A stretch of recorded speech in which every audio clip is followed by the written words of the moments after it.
In today's video, let me show you how to use GCash abroad Philippines.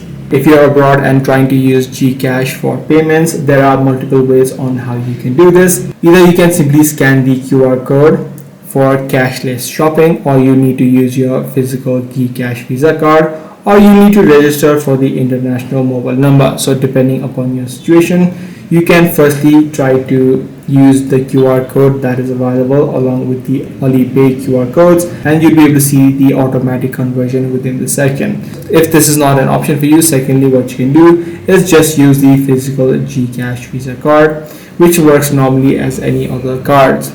Now, if this is also not the option for you, and if you live long term abroad and work outside your country, what you can simply do is sign up for the GCash overseas account, which you can simply do online as well. And once your account is created, you should be able to use the GCash application to pay overseas as well. So that's pretty much all there is to it. If this video was helpful to you, be sure to subscribe. I'm going to see you in the next one.